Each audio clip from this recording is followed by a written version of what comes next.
Kabbalah. Una visión holística para comprender la Torá. Curso impartido por el rabino Moshe Shlomo Yerushalmi. Le invitamos a suscribirse a este curso gratuito y a activar la campanita para ser notificados cuando publicamos nuevo contenido.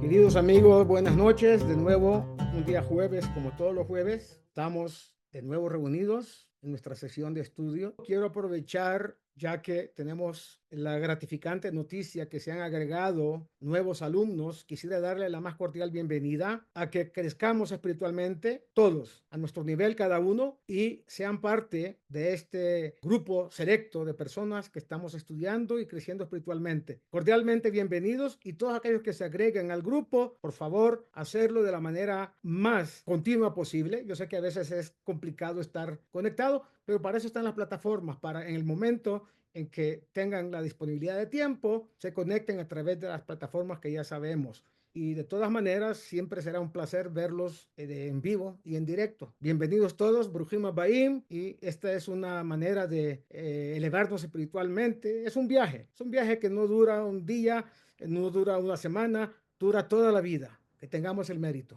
Hoy vamos a tocar dos temas interesantes. El primero tiene que ver con una enseñanza que aparece en un libro importante que se llama Pri Tzadik, un rabino cabalista muy importante que vivió en Lublin, y es Rabbi Tzadok HaKohen de Lublin. Su libro se llama Pri Tzadik y habla de muchos aspectos y muchas cosas interesantes, pero a propósito de que el domingo será Tu Bishvat, vamos a hablar un poco sobre el tema de Tu Bishvat. Y sobre todo, vamos a hablar del seder que se hace en Tu Bishvat con frutos de la tierra de Israel. Para entrar en materia, justamente este Shabbat vamos a leer también Parashat Beshalach, que es la parashá donde el pueblo de Israel sale de Egipto, Faraón los manda, y se lee la famosa sección del libro de Éxodo que se llama Shirat Hayam, el cántico que pronunciaron los hebreos que salieron de Egipto cuando Dios hizo el milagro de la partición del Mar Rojo. Pero vamos a hablar básicamente del Seder. La gente pregunta, ¿cómo? ¿Hay un Seder? El Seder de Pesach, falta tiempo para llegar allá. Pues no se trata del Seder de Pesach, se trata del Seder de Tu Bishvat. Y este Seder, en el siglo XVI, el Ari Akadosh y sus estudiantes crearon, de acuerdo a la Kabbalah, un Seder que se hace justamente el día de Tu Bishvat, similar al Seder de Pesach, pero acá lo que se utiliza son frutos de la tierra de Israel. Entonces, con esto se celebra nada menos que conectarnos con Etz Haim, es decir, el libro, el árbol de la vida que estaba en el Gan Eden, un libro importante, que además es el mapa de la Sefirot. La primera versión publicada de este Seder se llama Pri Etz Hadar, el fruto de un árbol bello. Hadar en hebreo es algo bello. Pri Etz Hadar. Organizada justamente por uno de los más importantes estudiantes del Ari Kadosh. Es una especie de kuntras, como se dice en hebreo, es decir, un folleto de 50 páginas con instrucciones claras, precisas, sobre los frutos que deben ser comidos en esta fecha, Tu Bishvat, y también los versículos que deben acompañar este orden, es decir, este Seder. El Seder de Tu Bishvat, quizás para los niveles más bajos de entendimiento de las personas, podría considerarse, o sea, los novatos en otras palabras, como probablemente un Seder divertido, interesante. Y probablemente cada año, más personas lo siguen y lo hacen porque resulta muy bonito. No solamente bonito, lo más importante es el nivel de conciencia que se alcanza cuando se hace este orden según lo prescrito por la Kabbalah. Entonces, debo decir que también este orden o Seder es extremadamente profundo para los cabalistas. Y si queremos saber por qué, hay que consultar un libro que se llama Tuv Haaretz, es decir, la bondad o lo mejor de la tierra de Israel. Y hay una parte de esta que se llama Ma'alot Perot Eres Israel, es decir, los niveles de belleza, sabiduría que se pueden acceder a través de los frutos de la tierra de Israel. El autor de este libro es el rabino Natán Shapira. Era un rabino importante de Jerusalén durante el siglo XVII y basándose en lo que escrito en los escritos de la Vía Kadosh, explica cómo los diferentes frutos de Eretz Israel corresponden a sefirot específicas en los 4 mundos, desde abajo hasta arriba, es decir, Asiyah, Yetzirah, Beriyah y Etzilut. Se llaman mundos o universos, pero son más bien niveles de conciencia espiritual. Asiyah significa el mundo de la acción, donde vivimos, donde nos interrelacionamos. Por supuesto, es el más bajo de los 4 mundos y es el que, de hecho, nosotros convivimos físicamente. Y también, por supuesto, en el que se vive espiritualmente la mayor parte de la población mundial. O sea, el mundo entero, el género humano vive en este mundo. Desafortunadamente, no son conscientes de eso. Por eso, la mayoría de estas personas no se relacionan del todo o quizá muy poco con lo que deberían de experimentar. Y por supuesto, nunca suelen pasar del mundo de Asiyah, del mundo material. Se quedan en el mundo material. Por encima de eso está el mundo de Yetzirah, como sabemos, el mundo de los ángeles, que significa formación. Fue en este nivel de realidad que Dios formó la creación física. Yesh me yesh. Algo de algo que ya existía. Algo a partir de algo. Los materiales para la creación ya habían sido hechos yesh me'ain. Ya habían sido hechos algo de la nada. Es decir, etzni'ilo. Algo que no se ve materialmente en algo que se puede convertir en materia. En el nivel de Briah, que significa creación de la nada, Dios usó esos suministros, entre comillas, para hacer el mundo físico que conocemos en el nivel, al comienzo, de Yetzirah, incluyendo el concepto de Gan Eden, allá en el mundo de Yetzirah. Entonces, existen muchos tipos de frutos en el mundo y es interesante cómo se diferencian entre sí. Pongan cuidado. Algunos son grandes, otros son pequeños. Algunos tienen una semilla o carozo muy grande. Otros tienen semillas o carozos pequeños. Algunos tienen cáscara fina, delgadita. Otros tienen cáscara gruesa. Y así sucesivamente. ¿Por qué? Escuchen bien. Quizá, diríamos, en términos materiales o físicos, por la temperatura del lugar donde crecen o la disponibilidad de agua, etcétera. Condiciones naturales. Todo esto físicamente es cierto, pero resulta que también hay una razón de orden cabalístico para ello. En el libro Tuv Haaretz, el autor explica qué frutos de Eretz Israel corresponden a qué nivel de realidad. Es decir, al mundo de Atzilut, al mundo de Briah, al mundo de Yetzirah o Asiyah. ¿Y por qué esto afecta su constitución física? Y esto es muy importante. Tiene que ver con otra idea cabalística llamada clipot.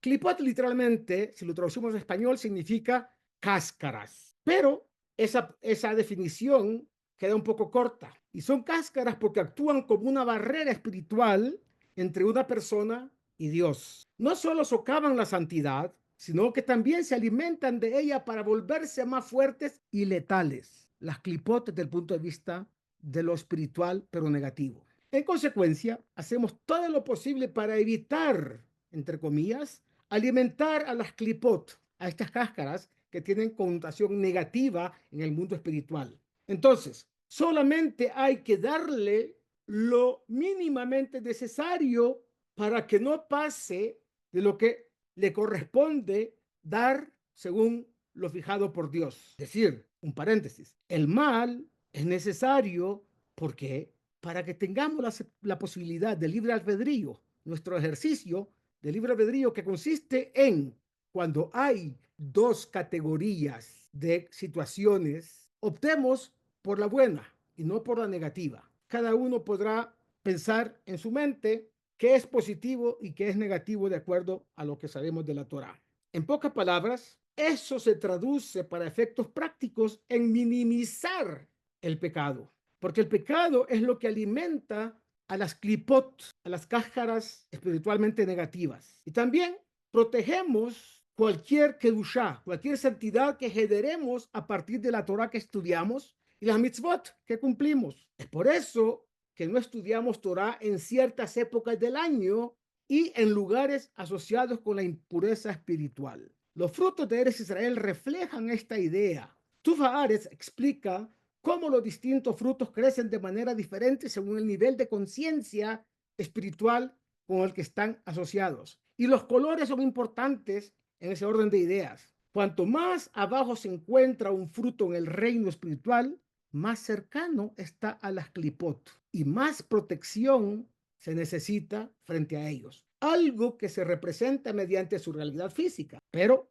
hay más. La fruta en hebreo se llama pri en singular y perot en plural. Si leemos la palabra sin conocer las vocales, representan finalmente el poder creativo. A Adán Arishon no solo se le dijo que tuviera una familia, sino que también se le dijo que fuera fructífero. Pru urbu, creced y multiplicaos. Entonces, un término fructífero que todas las culturas parecen haber adoptado y adaptado para sus diferentes convicciones religiosas que tienen para significar productivos y exitosos. Eso es algo que las clipot desean inhibir del ser humano. Las clipot, espiritualmente hablando, las cáscaras negativas, desean poner obstáculos al ser humano para que no tengan éxito en los cometidos ni materiales ni espirituales. Quisieran, al final del cuento, detener por completo la posibilidad de tener éxito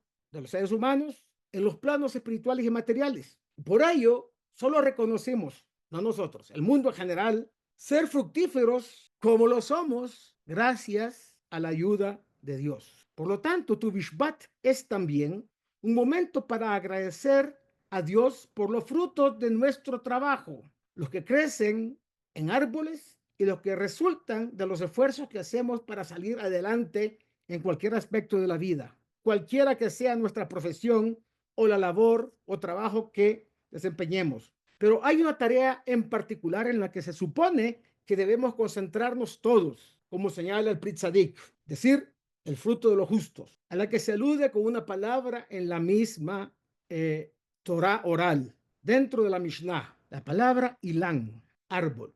Tu Bishvat es llamado en el tratado de Rosh Hashanah, en el Talmud, Rosh Hashanah del árbol. No dice Rosh Hashanah de los árboles, sino en singular. Rosh Hashanah, el año nuevo de los árboles. De hecho, cuando decimos Rosh Hashanah del árbol, es cuando nos estamos conectando en realidad con qué árbol? Etz Haim, en el plano espiritual. El árbol de la vida. Cuando pensamos en árboles y frutos, ¿qué nos viene a la mente? Háganse esa pregunta ustedes. Bueno, puede ser un árbol de manzanas, un árbol de naranjas, un limonero o cualquier árbol que dé frutos, que es el fruto favorito de nosotros. Personalmente, deberíamos de pensar en Etz Adat Tov Verra, es decir, el árbol del conocimiento del bien y del mal, porque es un tema muy central en todo el estudio cabalístico. Esto no se debe solo a que la Torah dice que sucedió a través de él, sino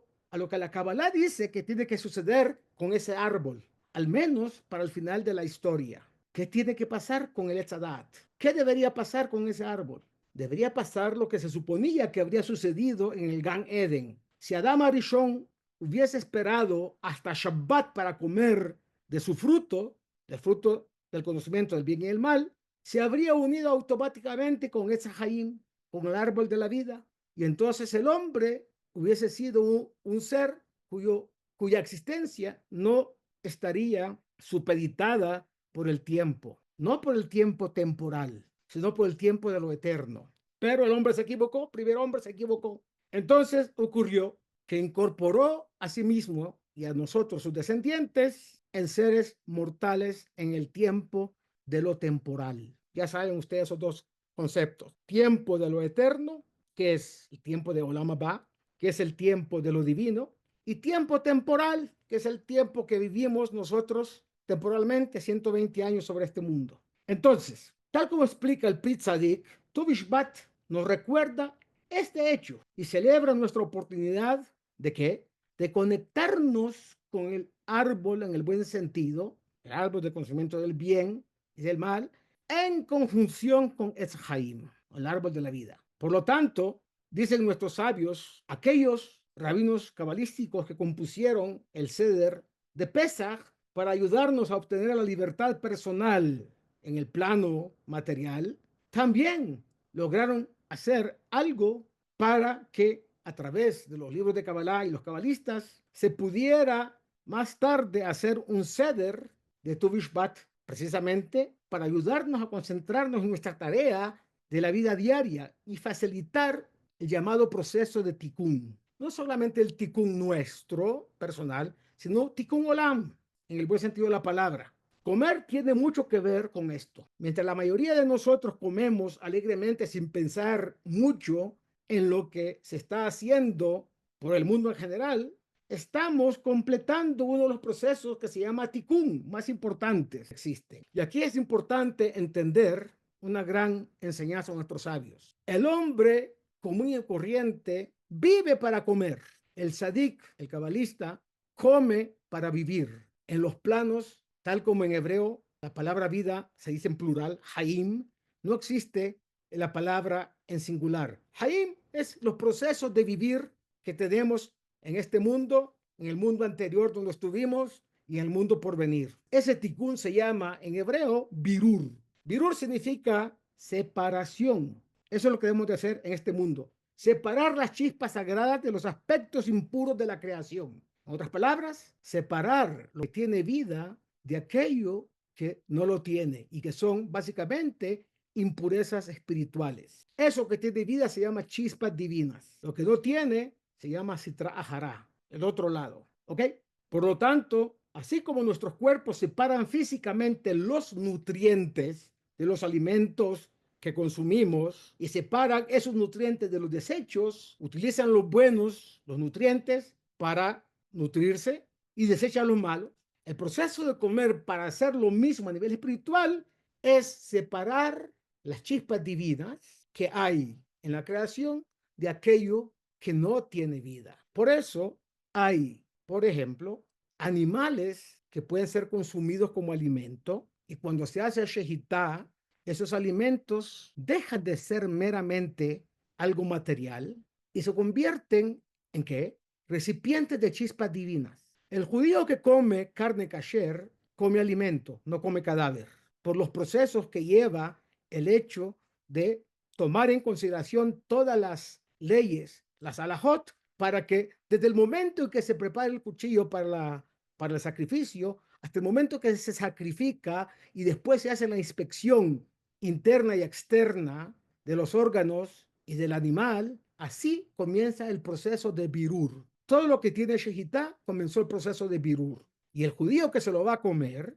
o la persona que se lo va a comer en general, va a tener alimento y no cadáver, alimento y no carroña. Esa es la gran diferencia, por dar un ejemplo sobre el tema de birur. De todas maneras, también el concepto, si un alimento es saludable, comillas, desde el punto de vista de la Kabbalah, es porque las chispas sagradas que contiene son grandes, son amplias, son profundas y son muchas. La parte insalubre o no sana de esos alimentos es donde no hay chispas. Por ejemplo, las papas fritas que tienen un sabor increíble y delicioso no contienen muchas chispas o casi nada o ninguna. Y por lo tanto, no serían tan saludables para comer. En conjunto, el alimento y nosotros también tienen un estatus de Etz Adat, Da'at Tov y Ra, un árbol del conocimiento del bien y el mal. Por eso, dentro de estos alimentos hay que separar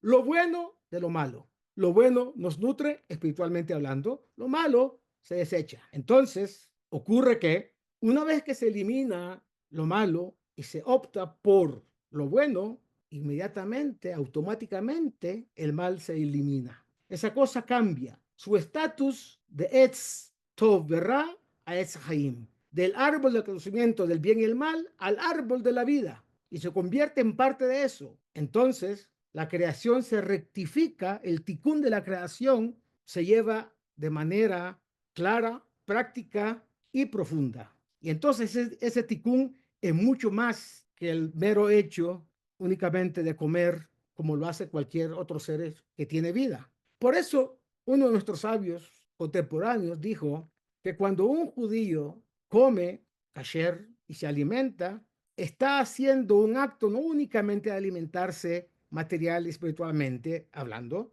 sino que está, como diríamos eso, está sentando un precedente a nivel de Tikkun Olam.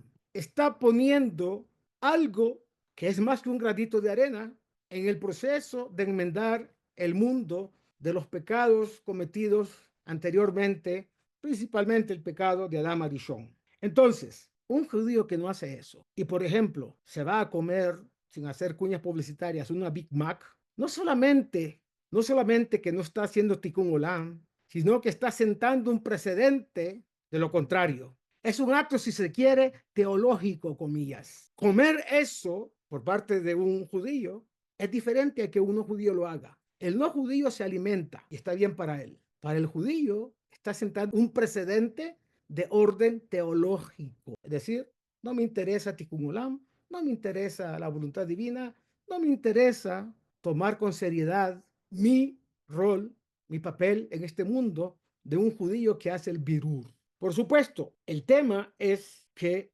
haciendo lo correcto desde el punto de vista de nuestra alimentación, la creación se rectifica de manera automática y permanente, porque eso se hace en el mundo, no solo material, sino en todos los mundos. Es decir, eso asciende al mundo de lo eterno. Entonces, cuanto más sagrados son los alimentos, más chispas divinas contienen. Y ningún alimento es más sagrado que el que se cultiva en Eretz Israel, y que luego ese alimento se utiliza para una mitzvah, puesto que existe una jerarquía de frutas que corresponde a la jerarquía de los mundos. El Seder nos lleva cada vez más alto a cada uno de los 4 niveles de conciencia espiritual, de conciencia divina.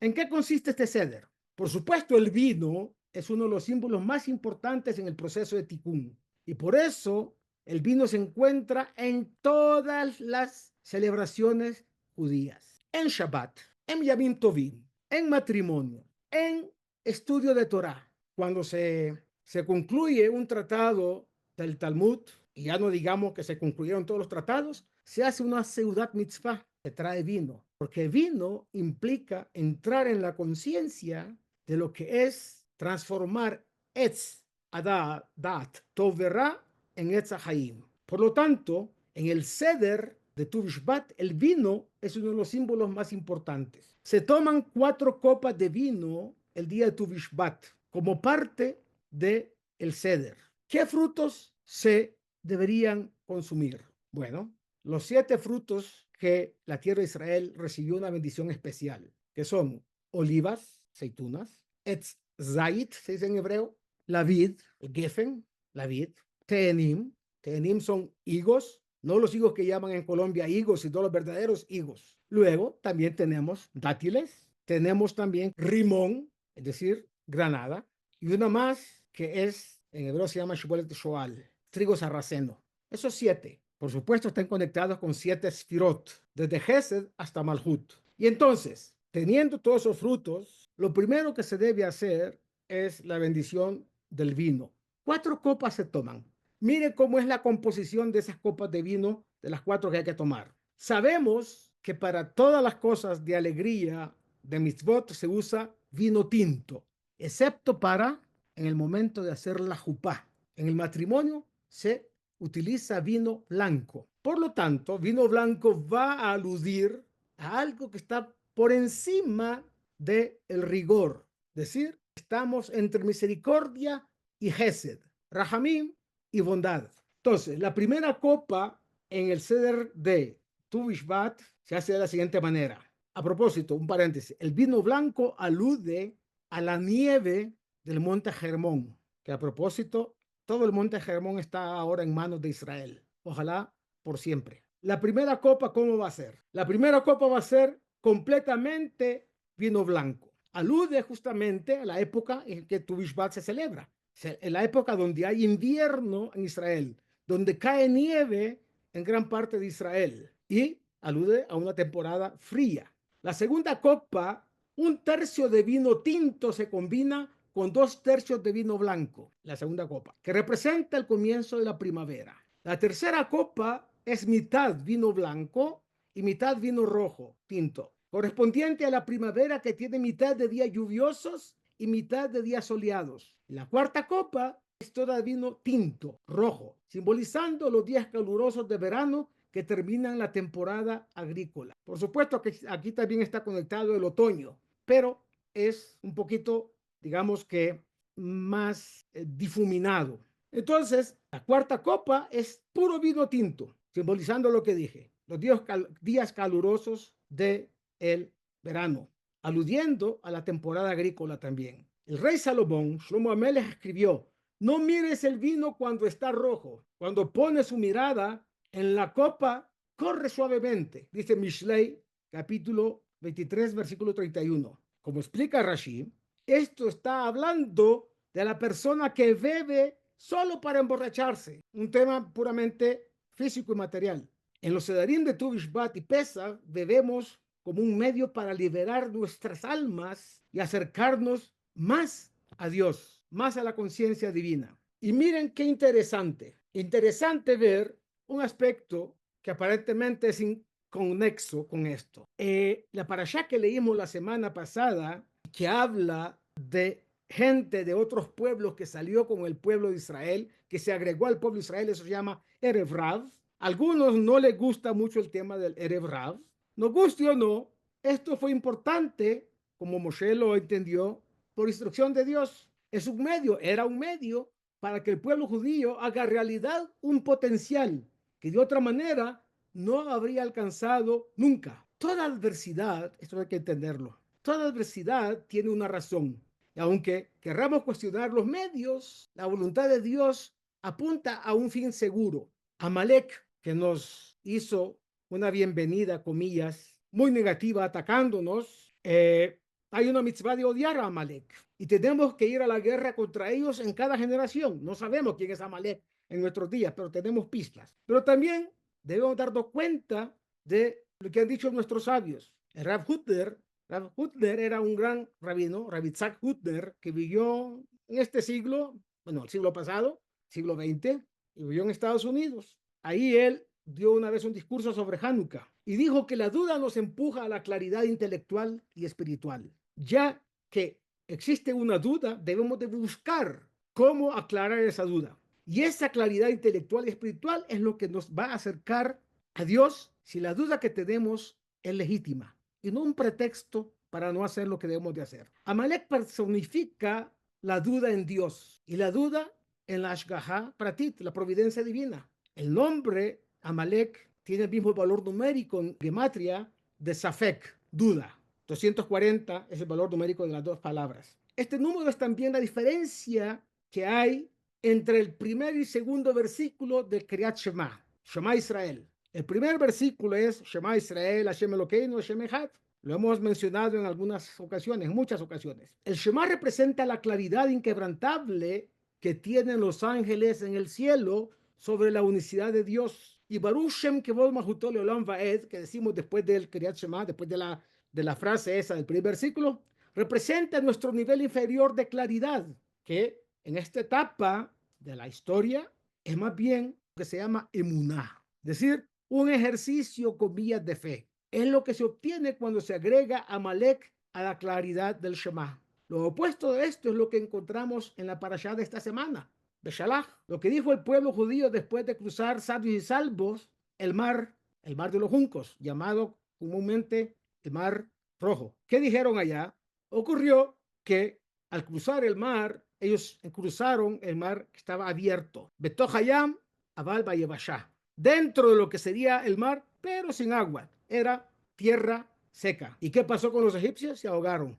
¿Qué dijeron los judíos? Como dice el versículo de Shemot 15:2. Este es mi Dios y lo glorificaré. Ze Eli, apuntando, vieron la presencia divina palpable. Ze Eli veanebeu. Y él se le reveló en su gloria y ellos lo señalaron con el dedo, junto al mar. Incluso la mujer más humilde percibieron la divinidad, incluso más arriba que muchos profetas, como explica Rashi. Por eso el episodio de Amalek interrumpe la increíble revelación de Dios en Yamsuf, en el mar de los juncos, el mar rojo. Y aún más increíble, la revelación de Dios en el monte Sinaí, cuando entregó la Torá Amalek no fue un contratiempo histórico, no fue solo eso, fue una crisis necesaria para impulsarnos a crecer espiritualmente lo suficiente para estar listos para recibir la Torá en el monte Sinaí, Har Sinai. El ataque en Refidim que hicieron los amalequitas ayudó a empujar al pueblo judío desde el teórico en Od Milevadó, no hay nadie más que él, hablando de Dios, aún en Od Milevadó real, palpando la realidad de que Dios es único. Por eso la parashá de la próxima semana conecta los dos eventos en este versículo. Partieron de Refidim, estamos hablando de este Shabbat que vamos a leer, y llegaron al desierto de Sinaí y acamparon en el desierto, y el pueblo judío acampó ahí frente al monte. Dice Éxodo 19:2. Y ese es el tikkun máximo en todos los niveles. Llevar el conocimiento de En Od Milevadó desde el nivel de Da'at, conciencia general, a Binah, comprensión intelectual de lo divino. Y luego a lo que se llama integración intelectual y emocional, lo que se llama en hebreo Haskel. Y esta es la razón por la que Dios hizo toda la creación en primera instancia y continúa manteniéndolo hasta el día de hoy. Este es el tikkun del Etz Da'at Tov Verá, que lo convertimos en esa Hayim. Por lo tanto, la fiesta de Tu Bishvat es cuando alcanzamos el nivel de Da'at de esto y comenzamos el proceso de ascenso. Luego de todo esto viene la Seudá de Purim. Todo es paso a paso. En Purim veremos, con el favor de Dios, es la oportunidad de ascender al nivel de Binah como resultado de 4 copas de vino de Pesach junto con el resto del Seder. Eso va a ser el resultado después de pasar por 30 días antes por Purim. Y en Purim está dicho algo en arameo. Hayav inish de Besumé. Está obligado la persona a tomar vino ad de lo yada, hasta que no sepa, otra vez la palabra da'at, ad de lo yadat, ben Arur Amán y Baruch Mordejai, hasta que no sepa diferenciar entre maldito Amán y bendito Mordejai. ¿Qué significa? Varias cosas, pero una de ellas es una perla importante. Todo lo negativo que hemos visto, incluyendo lo que Hamán el Rasha quería hacer, son oportunidades para ascender espiritualmente. El sufrimiento es enorme, pero si lo sabemos absorber con inteligencia, vamos a convertir nuestra conciencia de lo divino en algo más elevado. No es fácil hacerlo, es difícil. Muchos de los judíos que pasaron la Shoah, que eran observantes, dejaron de hacerlo. Y muchos que no eran observantes y sobrevivieron la Shoah, se acercaron a Dios. Los unos que estaban, dejaron de estar. Y los que no estaban, la conciencia de lo que pasó en esa situación, por eso digo, difícil hacerlo, pero es la realidad. Llegaron a elevar su conciencia de lo divino a niveles insospechados. Por lo tanto, señores, el Seder que vamos a hacer, ojalá lo hagamos todos, en Tu Bishvat vamos a hacer un Seder que nos va a servir para Purim, para elevarnos en Purim, escalas, niveles de conciencia, hasta llegar a Pesach, donde la libertad física va a ser un hecho como preparación para llegar a la libertad espiritual, que es la recepción de la Torá, como lo celebramos cada año. ¿En dónde? ¿En qué momento? En Shavuot. Por lo tanto, señores, todo esto tiene que ver con conciencia espiritual, conciencia de lo divino y con ascensión de los niveles que hay para llegar a acercarse más a lo divino. Si hay preguntas, será el momento para preguntar. No vamos a tener tiempo para ver lo otro, porque la verdad me extendí un poco, pero creo que valió la pena. ¿Están de acuerdo conmigo? Entender este tema. Lo otro lo dejamos por la próxima semana. Dios mediante. A ver, Rap, yo me he estado haciendo una pregunta últimamente en mi vida y es, ¿cuál es el ticún que vine yo a resolver en esta encarnación? ¿Cómo hace uno para pensar eso? Bueno, eso te lo puedo decir en términos generales. Primero, el tikkun general que tenemos todo es aproximarnos a Dios a través de las mitzvot, ¿ok? A través del estudio de la Torá. Segundo, parte del tikkun son los procesos que has pasado en la vida. Te casaste, viviste una vida de matrimonio, no sé en qué condiciones, si con instrucciones de Torá o sin ellas, pero en el momento que vas adquiriendo conciencia, según estamos estudiando, el tikkun va a ser, en términos generales, aproximarte a la conciencia divina a través de los protocolos que hay en la Torá. Cumplimiento de mitzvot de la manera más amplia posible. Conectarte con Dios a través del rezo y con el estudio de la Torá. Y algo importante, Creo que conocer a Rosita también fue importante en tu ticún para mejorar algunas condiciones de carácter tuyo. Rosita no sé si entendió lo que quise decir, pero espero que Mori sí. Yo no, Raf, pero me picó la curiosidad. Por favor, ¿me explica? Claro, cada persona que está cercana a nosotros en grado de amistad, en grado de estudio, en grado de comprensión, impacta en nosotros. El hecho de haberlos conocido y que ustedes se hayan conocido, no necesariamente estamos hablando de un tema, no sé, de pareja, no estoy hablando de eso. Estoy hablando del hecho de tener una relación de amistad que de alguna forma a ti te ha servido como un aspecto femenino, un alma femenina, y a Morris le ha servido. Igual tu impacto con otras personas, con Sergio, por ejemplo, un ejemplo, ¿sí? Todos hemos tenido algo en común que hemos vivido para bien en el proceso de nuestra vida personal. Eso es una manera de entenderlo. Incluye las dificultades. Las amistades no siempre están en armonía. A veces hay disonancias, hay situaciones donde la amistad se pone a prueba. Así es siempre. También en relación de pareja. Hay momentos que la amistad, al revés, que la relación de pareja también se pone a prueba. Y uno tiene que crecer a través de eso. Las experiencias de vida que uno tiene. Todo lo que uno en este momento y en esta vida uno pasa tiene que ver con la conciencia que debemos de conseguir de lo divino. Morris, espero haber contestado a tu pregunta. Sí, pero o sea, no es tan simple, me parece, ¿no? Nadie dijo que es simple. El proceso de vivir no es nada simple. El proceso de vivir es una constante situación de crecimiento. Claro, podemos quedarnos en la cama todo el día y ahí no crecemos. Pero cuando uno interactúa con lo que está alrededor, hay crecimiento espiritual. Hay retos y hay también gratificaciones. Las gratificaciones espirituales son circunstancias en donde el alma judía, el alma humana en general, crece. Hay que aprovecharlo. Ajá. Aprovechate de Rosita. Ok, así lo haré, gracias. En el buen sentido de la palabra. El apoyo que da Rosita es increíble. Yo por Por eso no... eso me voy a Así lo Hollywood, haré. Raf. Por eso me voy a Hollywood a ver quién es la que tiene que escribirle y decirle que está churro. Ah, yo ya creo que para esas contiendas ya no estoy preparado. Ay, Rabino, usted es joven todavía. No, no se trata de juventud, se trata de que no sé si Nunca voy a es poder... tarde, Rabino, nunca es No, pero tarde. no sé si voy a encontrar a alguien que realmente... Por eso ni me esfuerzo en buscar, porque... Bueno, Exacto. ahorita lo aprendió de mí, creo. Kabbalah, una visión holística para comprender la Torá, curso impartido por el rabino. Moshe Shlomo Yerushalmi. Le agradecemos su compañía y le invitamos a suscribirse y activar las notificaciones para recibir este contenido semana a semana. Nuevamente, muchas gracias.